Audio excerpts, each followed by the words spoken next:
Hi, everybody. This is Dr. B with another episode of Toolkit Tuesday, where I share a tool from my latest book, Unflappable: How Smart People Quit Overthinking, Ditch the Drama, and Thrive at Work.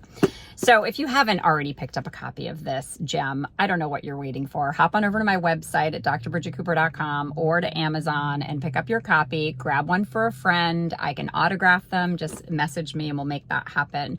So today's tool, and again, there's over 70 of these tools in this book. Today's tool is called Contracts. For those of you who have already had your kind of refresher course on this, stay tuned though, because this one, I had a reflection by a client this morning that I think you will find really invaluable.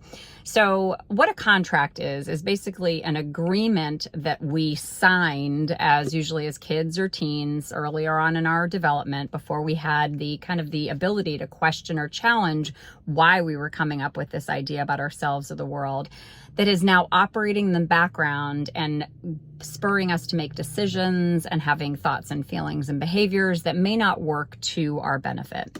So this particular client reached out to me today to tell me, on the verge of tears, actually, pretty emotional about it, because it had been such a shift. This like tiny little definition shift had created this huge movement in their life. And so they'd had this belief that they weren't that smart, that they weren't cut out for academics, that they weren't cut out for new learning. And they took on a new challenge anyway. They went for a certification that has a lot of book work, a lot of classes going on in it. And they were really afraid at first about taking this on. And we'd had some conversations about how to get ready for this. And we challenged that old contract. Well, they ripped up the old contract, and what they've been finding is they're pretty smart. They do adapt to new information pretty well, and that old contract was a pile of BS. And they realized that if they had kept like really unconsciously moving along, agreeing to that contract and not looking at it and deciding to rip it up, they would never be here.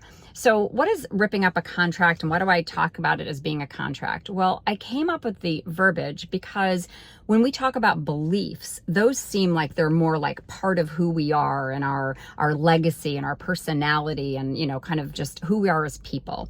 When we think about contracts, I think more about like leases, let's say. So let's imagine you're living in an apartment and it's rat infested and the windows are falling in and there's leaks coming through the ceiling. You wouldn't stay in that apartment for very long if you had the ability to get out, would you? You'd say, you know, I'm going to rip up this contract. You're not abiding to the terms, and this is a terrible way to live, and I don't like feeling like this, and I don't feel safe, and I feel gross.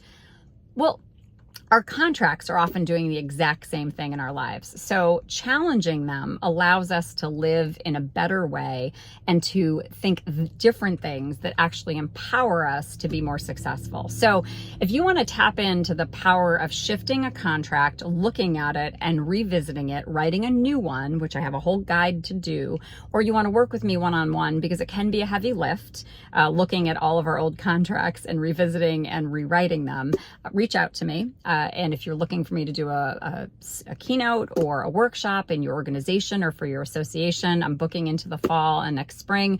Would love to put you on my calendar. So please reach out. And in the meantime, go be unflappable. Bye.